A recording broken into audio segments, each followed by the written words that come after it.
Cerita rakyat mengenai si Pitung seolah tidak ada habisnya dengan berbagai versi yang beredar di masyarakat. Menurut budayawan yang akrab disapa Abah Alwi Sahab, jagoan bertubuh gagah kelahiran Rawabelong, Jakarta Barat, Pitung, memang menjadi potensi ancaman keamanan dan ketertiban. Hingga berbagai macam strategi dilakukan pemerintah Hindia Belanda untuk menangkapnya hidup atau mati. Selain dikenal selalu membela kaum minoritas, Pitung pun dikenal dengan beberapa ajian yang ia miliki.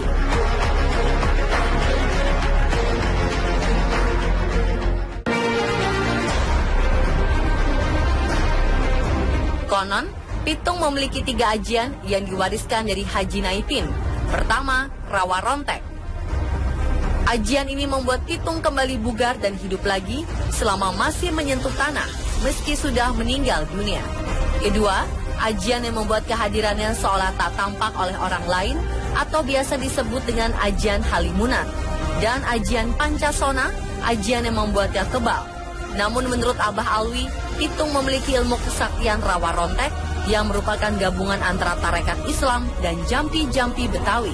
Dengan menguasai ilmu tersebut, si Pitung dapat menyerap energi lawan-lawannya dan seolah-olah tidak melihat keberadaan Pitung.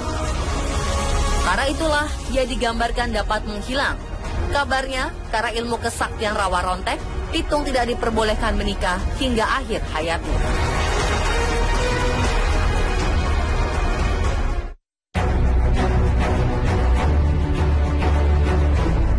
Banyak yang menyebut ditemukan makam si Pitung di daerah Tomang, Jakarta Barat, Hutan Jati Jajar Depok, Penjaringan, Jembatan 5, dan Pulau Ondrus. Namun yang paling menghebohkan adalah makam si Pitung di sisi kanan depan gedung Telkom, Jalan Palmerah Utara, Jakarta Barat.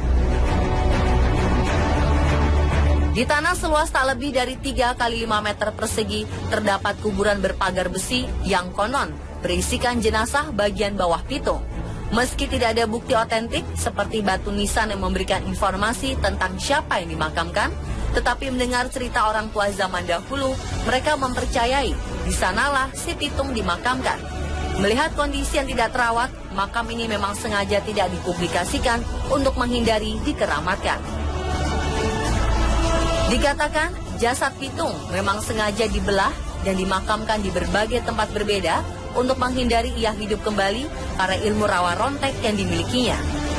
Namun menurut Abah Alwi, saat itu makam Pitung memang sengaja disembunyikan oleh pihak Belanda agar rakyat tidak ada lagi yang memuja-muja Pitung.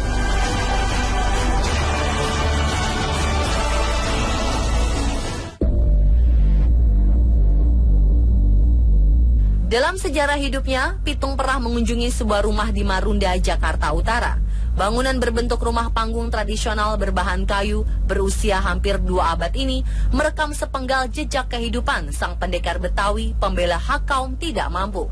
Bangunannya memang bernama Rumah Si Pitung, tetapi sebenarnya milik Haji Saifuddin, seorang tuan tanah yang cukup dikenal Pitung. Alkisah, Pitung yang kerap berurusan dengan para kompeni Belanda itu sempat bersembunyi di dalamnya selama 1 bulan. Pada tahun 1972, Pemda DKI Jakarta membeli rumah si Pitung dari keluarga Saifuddin dan mengubahnya menjadi cagar budaya. Benda peninggalan yang dipasang di rumah si Pitung sudah berupa replika. Benda aslinya sudah hancur karena berbagai faktor. Di tahun 2010, rumah si Pitung yang berdiri di lahan 150 meter persegi dari total lahan 2.500 meter persegi itu akhirnya dipugar.